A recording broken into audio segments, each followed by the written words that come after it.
大家好. 정확성과 실용성이 뛰어난 중국어 시험계 토익 신 CPT 기출문제 풀이 강의에 오신 여러분을 환영합니다. 저는 여러분의 CPT 도우미 강사 오예영입니다. 1부분부터 7부분까지 충분히 복습하면서 따라오고 계시죠?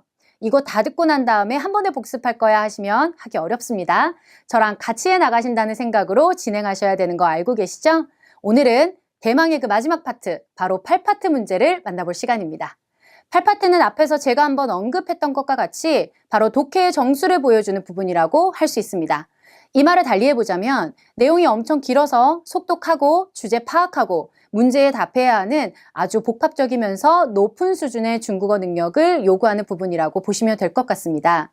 제8파트는 초급 단계의 문제는 이제 나오지 않고요. 중급에서 고급 단계의 문제들로 구성이 되어 있습니다.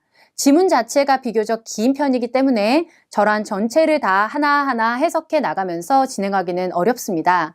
그렇게 해드리면 너무 좋겠지만 첫 강의에서 설명드렸다시피 이 CPT 기출문제 해설 강의는 목적 자체가 CPT를 소개하고 또 부분별로 문형을 이해하고 그에 맞는 팁을 드리고자 하는 것이었습니다. 그러니까 꼭 먼저 풀고 오셔야 한다는 얘기입니다.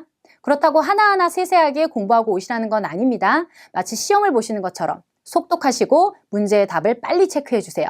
만약 아직 문제를 풀지 않으신 분이 계시면 멈추시고 문제를 먼저 풀고 와주세요. 자, 8파트의 특징과 유형을 좀 설명드리겠습니다. 문제 하나당 지문 하나씩 있는 것이 아니라 여느 시험에 긴 지문의 문제들이 나오는 것처럼 하나의 지문에 2개 이상의 문제가 출제됩니다.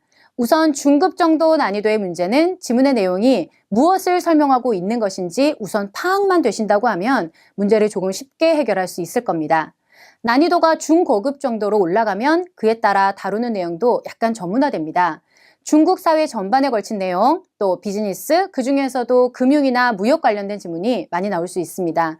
이런 문제들의 점수를 높일 수 있는 방법은 평소에 중국 인터넷 뉴스나 신문 또는 사설 같은 것들을 접해보는 것입니다.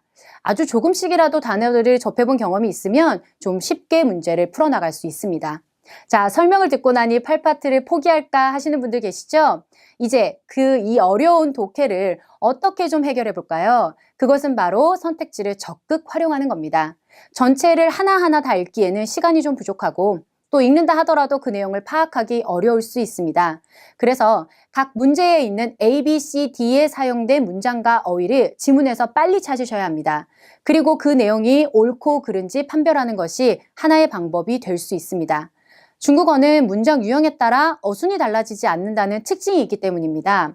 그래서 같은 단어로 구성된 부분의 한 줄을 쭉 읽어 나가시면 생각보다 쉽게 답을 찾을 수 있는 가능성이 있습니다. 당연히 전부는 아니겠지만요. 소망이 생기셨는지 모르겠지만 우선 같이 한번 답을 찾아보도록 하겠습니다. 같이 문제를 풀어나가는 것처럼 따라와 보시면 8파트를 이해하는 데 도움이 되실 겁니다. 그럼 한 문제씩 살펴봅시다.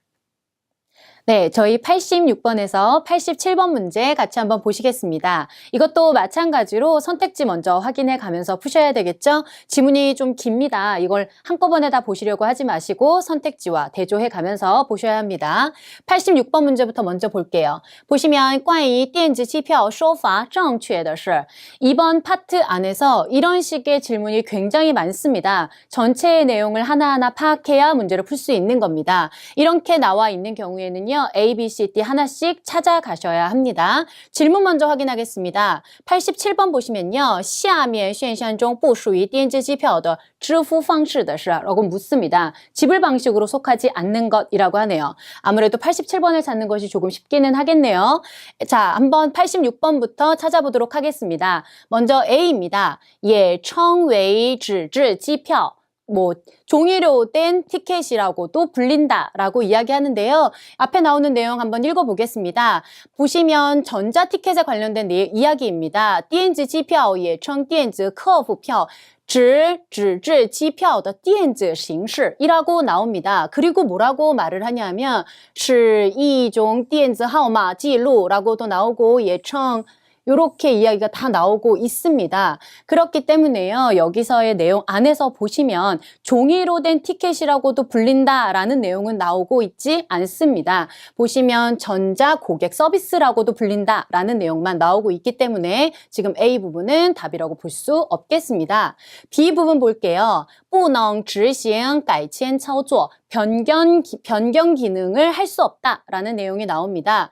한번 그런 내용이 있는지 찾아보겠습니다. 보시면 이러한 시스템을 통해서 어떻게 할 수 있냐면 可以向纸票라고 되어 있는데요. 종이 티켓과 같이 어떻게 할 수 있냐면 执行出票作废退票改签等操作라는 내용이 정확하게 나오고 있습니다. 종이 티켓으로 할 수 있는 걸 다 할 수 있다라고 이야기하는데요. 그렇기 때문에 변경이 불가능하다라고 이야기하는 B도 답이 안 됩니다. C 부분도 확인해 볼게요. 可以凭此办理 정지手续, 탑승 수속을 이것으로 밟을 수 있다라는 이야기가 나옵니다. 이 표로 어떤 내용까지 가능한지 한번 저희 살펴보도록 하겠습니다. 여기 안에 보시면요.